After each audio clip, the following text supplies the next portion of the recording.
Super cool to speak to you. How are you today?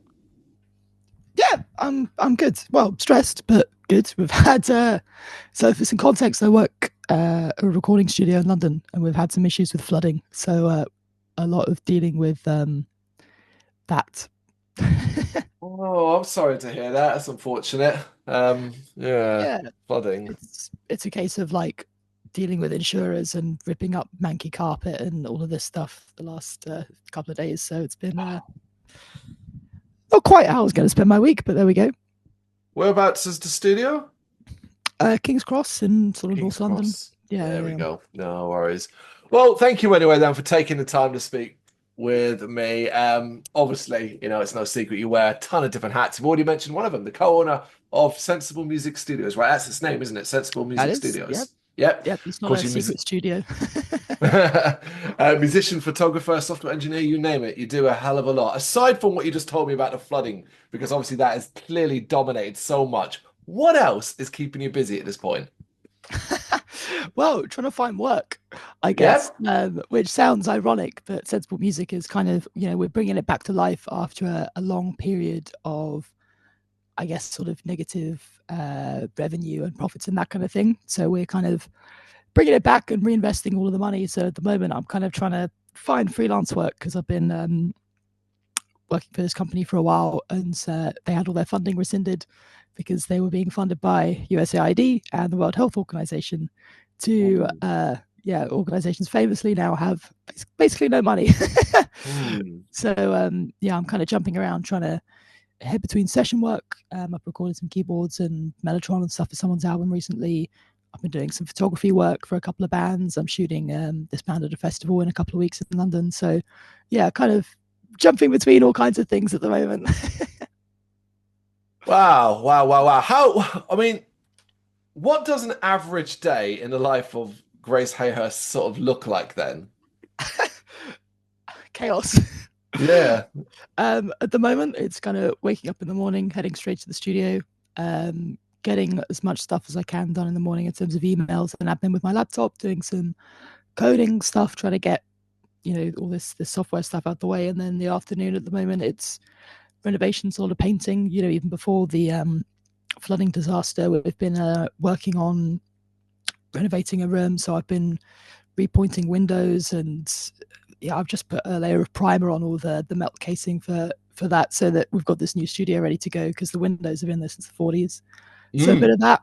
Maybe I'll have some baked beans on toast. Just gonna slap bang in the middle. And then I'll stop, do a little bit more, maybe come back to coding, maybe come back into this zone that I'm in and do a bit of playing and composing, although it's been hard to be creative recently, I feel like, just because there's just so much going on. And I usually don't leave this place until 10, 11, midnight. Most days I'm kind of spending a lot of time here, just keeping an eye on things and constantly trying to make the place better in a number of ways, on top of everything else. Maybe some photo editing, maybe some session work, maybe I watched 15 minutes of a YouTube video. Give me a little treat. Is it kind of one of those things where you almost wouldn't know what to do with yourself if you didn't have stuff going on? Do you think you could basically have a day of nothing? It happens occasionally. I think COVID was a real changing point in my brain, where beforehand I was like going out a lot, going to the pub, hanging out, going to a lot of gigs. I mean, I still go to a lot of concerts, but I was spending a lot of time in recreation. And then when I kind of wasn't allowed to go outside for a long period of time, I was like, right, okay, I'm not doing that again. I am taking advantage of being outside as much as I can. So as soon as I kind of got vaccinated and made sure my granddad was kind of okay, because I was helping to care for him during that period, I was like, right, okay, I'm an outdoor cat now, and I am fully taking advantage of that at all hours of the day. And it's been go, go, go, I guess since then. Are you having fun though? Because obviously this is a lot. There can be so much stress involved with all these different things you're doing. Are you enjoying it as much as you possibly can? Yeah, no, absolutely. I wouldn't be spending 14, 15 hours a day in the studio if I didn't enjoy it, right? I kind of, I make sure that all the stuff I'm doing, even though it is work at the end of the day, but it is all enjoyable. It's all stuff I want to do. and I'm kind of very lucky I'm able to do that for the time being. Like I said, I do need to source some income from somewhere pretty soon, but yeah, for now it's it's all good. I'm glad to hear that. Fingers crossed, things keep moving in a positive direction for you and the studio in general. But of course, we're also here to talk about your music as well. You've got, well, I use the word storied musical past, extensive and very interesting. So I'm going to ask an insane question almost. I would like you to try, if you can, to sum up your musical beginnings and how we got to the stage where you released Existence in is Temporary, your debut EP in 2021. So obviously huge gap. So if you could just kind of condense that in a way. Yeah, I mean, I started, I picked up piano when I was sort of 5 or 6. We had, a free listing in the local newspaper, piano, who wants it? And it was all, it was all completely out of tune. Because one of the tuning pegs didn't work. So for the first 6 or 7 years of me playing music, everything was a semitone out. So no, I don't have perfect pitch. And I picked up French horn a few years later, and I did a lot of orchestral stuff in my sort of teenage years, a lot of the classical, your Beethovens, your Rachmaninoffs, your Poulencs, and that kind of thing. And I hit 16, and I was like, okay, so I love this heavy metal thing, and I was like really getting into all of that kind of scene, and I was like, okay, right. Yeah, this is where my ears are lying. What the hell am I doing? I look at the material I'm playing, and I'm like, okay, well, I can play a great sonata, but like that's not actually what I want to be doing. It's like, yeah, okay, I can go on stage with an orchestra and play whatever, write a symphony, and it's like, okay, yeah, this is great fun, but it's not actually what I want to be doing. I'm a much angrier person, I'm a lot. So yeah, I started an indie band for a couple of years, and that kind of fell apart, and I was like, no, this isn't what I want to do. So 18, bought an acoustic guitar, bought an electric guitar with my first paycheck, because I kind of dropped out of school just after I turned 17, because I was like, I've had enough of this. So yeah, I was like, got a job rapidly, like putting all my money together. It's like, right, I'm going to get a guitar. I'm going to start learning it, and I'm going to start learning riffs, and I'm going to get an Ibanez, and I'm going to get a distortion pedal. And I sort of started building up from there. But it was kind of a bit of a slow burn until COVID, for I don't know what that was, 5-6 years or whatever. And I was like, wow, okay, I've got all this time. I've been put on furlough. I can't go outside. I can't get distracted. If I don't do something now, if I don't try and formulate something and learn all the shit that I need to learn, from recording to producing and all of this kind of stuff, it's like, it's never going to happen. So I spent that time writing that EP, but not only writing that EP, but learning the sort of smitterings of production, learning not quite mixing, but engineering, and how I should be recording a guitar, and DIs and amp sims, and what a synth should be doing, rather than just messing around, and kind of building up all this stuff, all the while trying to work out who I wanted to work with. Like Existence is Temporary was almost like a test pilot for for where I find myself now. It was kind of like, okay, this is what I'm able to do in the most sort of like basic fashion. And then let's build from that. And from that I worked out, okay, these are the people I really want to work with. These are the people I don't want to work with, who mess me around or were complicated or were difficult. And yeah, so that's kind of how that came about. It was a bit of determination, a bit of isolation. This might be hard to sort of reflect on. Would you be in the same position, do you think, or a similar enough position, had COVID not happened? Because obviously COVID had an effect on you, and it obviously allowed you to, well, do certain things, I suppose. Good question. I mean, I would hope so. I would hope I would have found my way here. I mean, I did used to work in a recording studio for a little bit in my late teens, but that was like podcasting, which is like totally different beast. Again, not quite what I wanted to be doing. But I did get to work with guys like Bob Mortimer and Ramesh Ranganathan and stuff. Wow. So that was like a nice little foray into that world. But yeah, I don't know. I would like to think I would still have made it to this point, but I have to say a lot of the people I know around me now are because of Discord, which I sort of signed up to at the start of COVID. I spent a lot of times in my teens on Skype and TeamSpeak and all of this, chatting with people online. But once I hit 18, I was like, wow, I can go to the pub and get drunk. I'm not doing that anymore. But obviously COVID reversed that. So I jumped back in, and that's kind of how I met my business partner Shelby and my drummer for the album Robin, and all of this stuff through just hanging out in these spaces online. And that's grown into offline friendships and relationships and all this kind of stuff. And it's like, it did kind of spur from there, a lot of it. Yeah. It's great to hear, you know what, because it's such a universally negative period of time that any positives that can come from it's fabulous to hear. So it's regardless what the direction might have been had it not happened. Obviously, ideally, we didn't want it to happen. Here you sit, and it's a positive. Yeah, I think you kind of just have to make the best of a bad situation. Right. And it was definitely a bad situation, but I managed to sort of work out how to navigate it, I guess. And if that meant waiting until everyone else went to sleep at midnight and I was up until 6 a.m. in the other side of the house trying to like make all my noises a bit quietly, and that was just how it had to be. But yeah, it worked out in the end, I guess. There we go. Well, to keep it simple, your music can be defined as progressive rock, which in itself is an incredibly broad term anyway. How do you define the music you make, though? I think I definitely take a lot of influence from the progressive rock and progressive metal world, just in terms of like some of my favorite keyboard players are like Rick Wakeman, or like Keith Emerson. Like I love those guys to pieces, and there's parts of my playing where I'm trying to do little nods to them maybe in certain places. I also love sort of heavier bands, like the guy that really inspired me to pick up guitar in the first place is a guy called Ruben Assad, who played in a band called Tosca, and I absolutely loved that band's the EP they did and the record, incredible. And I was like, I love the way this guy plays. Like, how do you do that? Right, okay, he plays in drop C, interesting, and he plays 10 to 52 strings. Right, okay, interesting. And oh, Devin Townsend does that as well, and that's why he's doing that. And you start to sort of like, so a lot of my raw guitar language kind of comes from that, the almost like sludgier kind of Mastodon-y carnival kind of sound. But then layering a hell of a lot of other stuff in there as well. Like there's a string quintet on the record.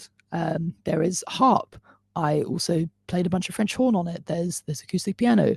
There's a bunch of synths. There's some slap bass, and there's kind of like, I got very greedy when I was writing. And I was like, yeah, no, I want a bit of that. Yeah, I have a bit of that. And sort of like, I took a bit of everything from the buffet and tried to shove it in and to see what would happen.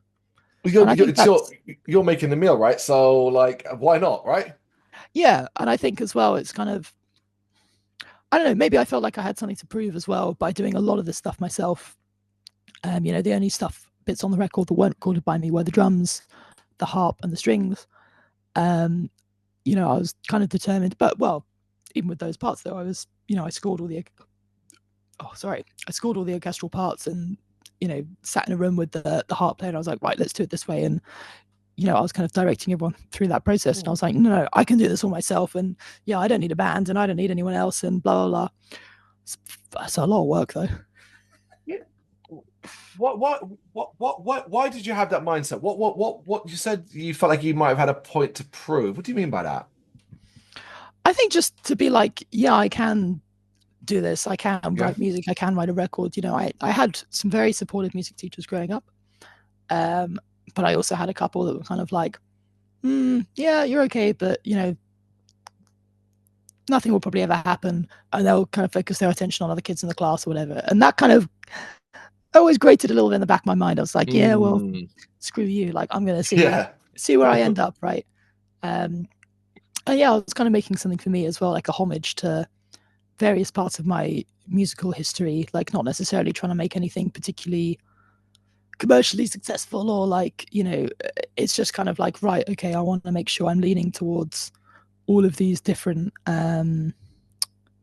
sort of genres and people that have influenced me over the years. And what happens next, I don't know, but this is kind of the foundation, I think, of like, right, this is what I'm capable of right now. Let's see what's next. Well, yeah, I mean, you're an artist, right? You're never going to not stop. You're never going to stop learning something. So while this might be for now, in 5 years' time, who knows what you're able to create? Who knows what direction you'll be going in, right? Yeah, I mean, I'm actively learning. Like I said, I kind of did my grade 8s in piano and French horn when I was younger, but I'm still actively learning guitar. I did my grade 5 last year, which is like, I don't call myself a guitarist. If anyone asked me to play guitar on their music, I'd tell them, no, that's a bad idea. But I'm good enough for me. But yeah, even that's changing. I find the way I'm playing now, writing things, it's like, you know, some of these guitar parts for this record were written 2 or 3 years ago. So it's like, it's weird. Like, you're kind of almost looking at a snapshot in time of something I was capable of a while ago. And everything's changed, and it's weird, like hearing the music and I'm like, oh, I could do better than that. But I think everyone thinks that when they finish something. It's like, no, I could do better than that if I did it now. Yeah. I mean, you could have written it a month ago, and you'd already think that. I think like you have to step away, don't you? You can't just keep fiddling and waiting. Otherwise, you'll never release it. Yeah, and this did take 3.5, 4 years, I think, from when I wrote the first song to kind of where we're at now. And that's due to a number of reasons, right? But partly it's me learning things. You know, I had a bunch of singing lessons along the way, because again, I don't really consider myself a particularly talented singer. It's just something I feel like I've had to pick up out of necessity for this specific project. So I'm like, right, okay, well, I can't just go into it. I need to have singing lessons, and I need to pay for that. I need to spend time. I need to practice. So it's like doing that for 18 months was like a big break in between all of this stuff, you know, trying to take over this studio as well. I was like, okay, well, you know, let's not hire any studio time. Let's see if we can finish off this sort of project and business plan, all this, because then oh god, I had this horrible cough lately. It was like a total tangent, but I was doing karaoke about 5 weeks ago, and I've had a cough ever since. So annoying. Oh no. But yeah, there's a lot of things that had to fall into place for us to get to this point, you know, even just going through different videographers and stuff to get the right one for the music video that was actually available and on budget and up for what I wanted to do and all this kind of stuff. It's like, it takes time to find all of these people to support you through whatever you're trying to make. And I think that's a lot harder as a solo artist, especially I have no management or anything. It's like, it's just me. So if I don't do it, it doesn't happen. Well, you're everything, right? You're a social media manager as well. You're doing all of that stuff, right? Yeah, yep. I did all the video editing for the music for the music videos, for example. Like, yeah, it's a lot of stuff, and I've tried to delegate where I can, where I've had funds. You know, I have got someone helping me out with some of the promotion for the record, which is like a zone I'm so like not familiar with at all. But yeah, I've been quite determined to try and see how far I can push it myself, and I've learned very quickly why no one does that. Or at least it's very rare. Regardless, you're here now. That alone is a success in itself. We haven't actually said the album title. We should say the album title. It is The World Is Dying, and it is out on June 27th, 2025. Which is an incredible achievement in itself. There is a release date, it exists, there's a cover art, and there's a first single out, the title track, of course, alongside an incredible video, which must have, I hope, been a lot of fun to make. So fun, yep. I without like giving the game away, I took so much inspiration from Rammstein, basically trying to put that video together. I'm like a huge fan of their visual output in terms of their music videos over the years. They're very striking, very memorable, very like almost horror in genre at times. And I was like, right, okay, how do I replicate this? What can I do? What can I kind of do to make this as elaborate as possible? And I think I kind of managed to nail that. You know, I work with this guy Kevin Ashburn, who did all the, you know, behind the camera stuff. And yeah, he did a great job, and it kind of like came together. You know, I was organizing, right, let's be on this location at this time, and this location at this time, and you know, there's stuff like the forest shots. We tried to shoot that like 3 times, but it kept getting rained off. Oh, for goodness sake, yes. Yeah. This country. Because we were doing it in November, December last year. So I was absolutely freezing, for one thing. But yeah, it was just kind of a little logistics. But I'm super happy with how it came out. It's horrifying, I hope for. Will that be the only single, or have you got something else in the works? And will that also have a video? This cough. Don't do karaoke, kids. I do have a couple more singles. Okay. One's coming out in a couple of weeks. which is the song that is the most single-like on the record, I think, in terms of structure and accessibility and all that kind of stuff. It's kind of just a straight-up metal track. It's not very complicated, but it's an important part of the album's narrative. So yeah, that's coming out soon, and I've got another music video coming out, which I'm kind of debating how elaborate I want to get with that. Okay. See, the build is going strong. You have a plan, you have a process to lead into the album release. So that's good to hear.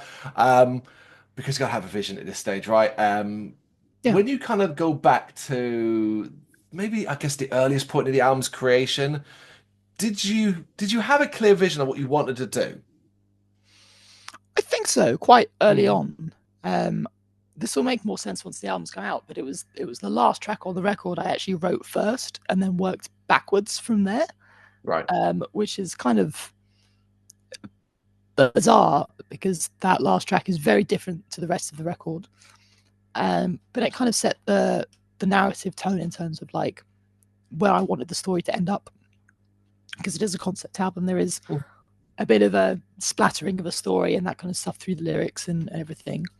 And yeah, I think I had quite a clear vision early on what I wanted the narrative to be, which is very different to the EP because I wrote all the music for that. And then I was like, oh, should I make a story for this? Oh, okay. And then I sort of like retconned a bunch of stuff into the EP at the last minute. But I kind of learned from that mistake and I was like, no, I want a clear vision for this. And yeah, like you say, I know exactly how I wanted it to go. And it was just an arduous process of, okay, this bit. What sum up the idea behind the concept, where it specifically comes from? Well, it's not happy. The world is dying. It doesn't scream. It's there, isn't it? Cheery. Yeah. It's kind of I guess a general apathy I was feeling a few years back towards the earth, which I think has kind of got more extreme as time's gone on, where this was kind of in the peak of Extinction Rebellion protests going on. It was when there was a space race between Jeff Bezos and Bill Gates and Elon Musk, all trying to be the first billionaire to be on their own private shuttle in orbit and all of this kind of stuff. There's all these things going on, this sort of like dichotomy of that extreme wealth and almost wastefulness of resources versus like people being like, guys, we all just need to like calm down and live slightly simpler lives so like everything in the ocean doesn't die. There's like these very two sort of like extremes, and I'm kind of like, I know which side I'd sit on, of the like I would definitely rather not everything dying. I don't really give a shit about being in space. I mean, sure, there's a fun novelty there, but right now we've got bigger problems, I feel. And yeah, it was kind of like this idea that the world is dying and it's our fault. We've kind of done it to ourselves, and it kind of explores the idea of a story behind like, well, what does it look like if the sort of the environmentalist side of things and the ecological sort of people that care about the planet, if they go, right, let's have a revolution and let's like try and overturn the system and overturn the government and try and like make it better, all in the while all of the rich people, the people with a ton of money, they get on their spaceships and they fuck off and leave everyone to fend for themselves.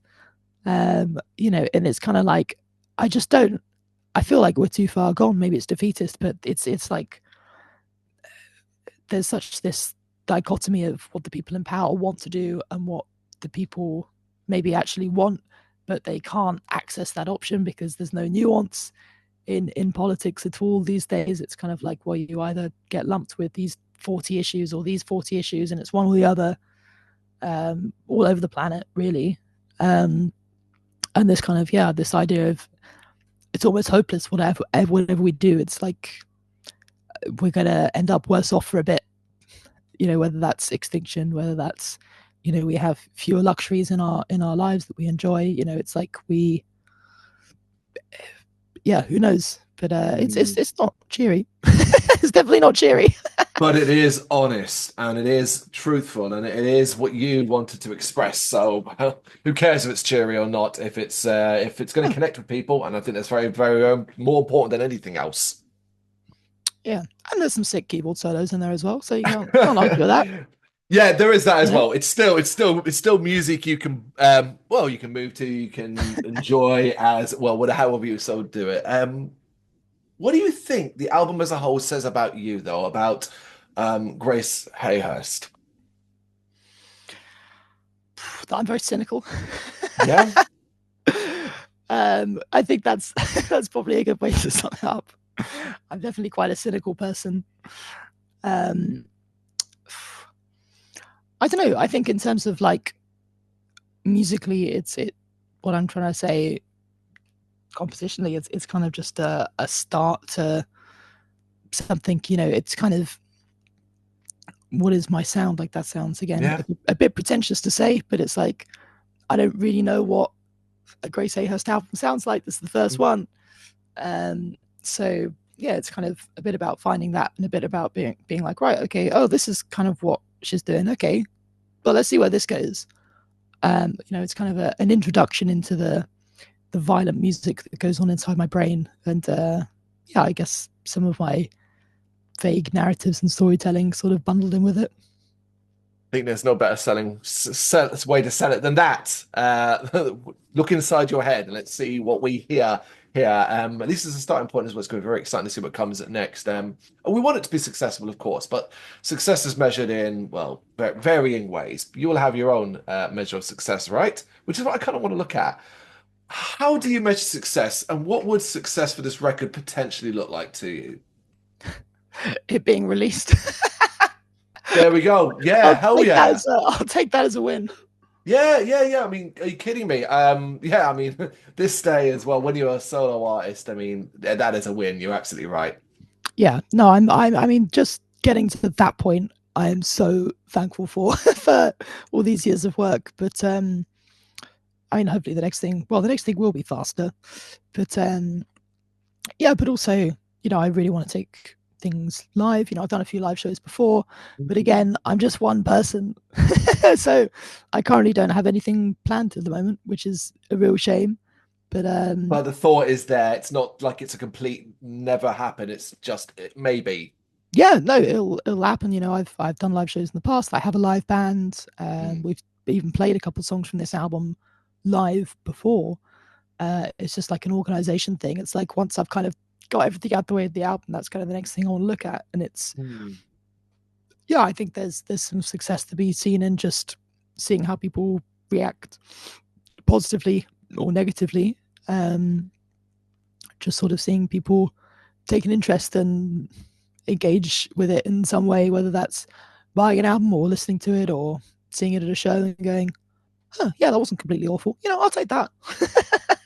But there's been a pretty nice positive response to the single. I mean, does that go some ways to kind of ease in your mind? People are enjoying the single. No, because I'm an anxious person. Well, fair enough. But no, the reception's been great. It's been really good. I think purely from like a mathematical perspective, which is maybe the worst perspective, but the numbers are better than anything I've released before. So I can't argue with that, really. And yeah, I've had lots of great comments and lots of people particularly commenting on all the visuals and everything, all the sort of, you know, me in the hospital gown and like stumbling around hooked up to a bunch of tubes and going, oh God, this makes me a bit uncomfortable. I've got a friend of mine that's a junior doctor, and even he was like, why? Like, why did you do this to us? So yeah, no, it's good. It's good. I'm glad to hear it. We should know as well, you play keyboards in a Rammstein tribute band, right? I do, yeah, that's my my latest thing. Yeah, Ramlid, you did a role of Flake, which effectively is the keyboard player from Rammstein, of course. Yeah. I used to dream about joining Rammstein when I was a teenager. So there you go. Some insight into my life. And when the opportunity came up, I was like, you know what? I could probably just about, yeah, you know, I'll give that a go. And yeah, we've done a few gigs together now, and it's gone really well. I'm with them again. I don't know when this is going out, but on this weekend in Swansea. And yeah, there's plenty of gigs this year, and it's great because it's itching my urge to play live, because that is ultimately what I love doing more than anything else. So it's great to just be in front of crowds, seeing smiling faces, and being entertaining. And yeah, doing it in a specifically a Ramlight tribute is like great because you can kind of take it the extra mile. Like, I never really saw myself as being necessarily part of a tribute band, but if it's Rammstein, you know, we have fire. You know, I get shot at on stage, things explode. Like, we do it properly, and it is a lot of fun purely just from a staging point of view. It's great. It's really good. You've mentioned it before, but I already kind of knew this just by digging around your social media, doing some research for this interview. I realized, okay, right, there's a Rammstein fan here. So, favorite 3 Rammstein tracks to play live? Not necessarily your favorite overall, but just the 3 when you play them live that you really enjoy. Okay, well, in the Ramlights at the moment, definitely America, because I get to sort of come out front of stage, play this keyboard solo in it. I have 2 bits of fire coming up either side of me. I Very have on cool. the top of my keyboard something that explodes and shoots fire out. Great fun. We are playing Zeit at the moment as well, which is, again, very different. It's sort of we're doing it as more of an acoustic ballad. A bit of a change to the studio version. We're kind of softening down even more. And that's good because it's quite exposing. And we have actually seen people crying in the front row while we played that, which is like, wasn't expecting that. I mean, it's great to see, you know, again, it's like any kind of emotional response from an audience is like, wow, okay, this is like, you know, we're impacting people. Didn't expect to be doing that in a Rammstein tribute act, but it's great to see. And it's also, you know, requires a lot of concentration, that song. And I think Sauna is probably number 3. It's at the end of our set at the moment, and the further we go through that song, the less I can see on stage. Usually I can't even see my keyboards by the end of the song because we're putting so much smoke up and all this stuff, and it's like the stage just becomes fog, especially in the smaller venues. And that in itself is like kind of just, there's something a bit comical about that. Like, it feels a little bit like sort of 80s UK sitcom of like the whole venue's on fire and we have no idea because we can't see. Fun, fascinating. Glad you get that outlet as well. Right, we're almost out of time. We are pretty much out of time. So I've got one more for you. And you're a Londoner, basically. And I'm a Londoner as well. In fact, I'm also from Southeast London, where I am right now. And our city gets a fair amount of stick. But me personally, I quite like this city for a lot of reasons. So I wanted to ask you, what's your favourite thing about London? I think that it's alive.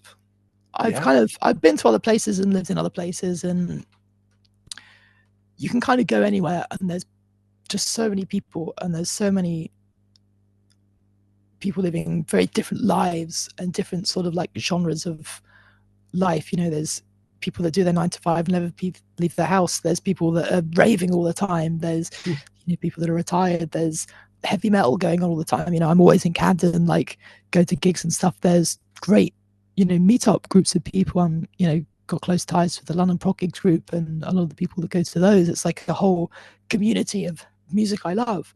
I mean, the city's alive. Everyone comes here. Every band that's doing a European tour, they will play their one show in London and then they'll fuck off back to the European mainland. So we always get to see everyone. We get, or at least we get the chance.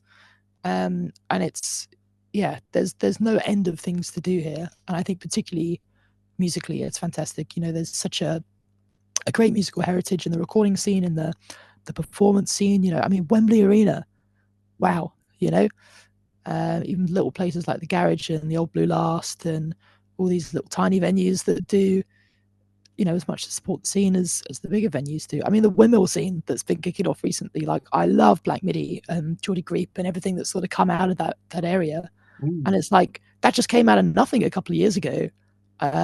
So yeah, it's just, it's alive, this place. It's not, you know, you don't just feel depressed walking around. It's very hard to be, yeah, it's very hard to be bored in this place. Good choice of words. Yes, there's always something to do. It is a fabulous city. But if you don't want to necessarily go out and explore London, you can, in June, sit back and relax to The World is Dying, because it is out on June 27th, 2025. That's my segue attempt. Grace, thank you so much for taking the time to speak to me. I really appreciate it. Thanks. Thank you very much for watching. If you've enjoyed what you've seen, please consider hitting that like and subscribe button. It does help us out. You can find us at gbhbl.com and across all social media platforms. And if you really want to give us a bit of extra support, please consider buying us a cup of coffee over on our coffee page. Thank you.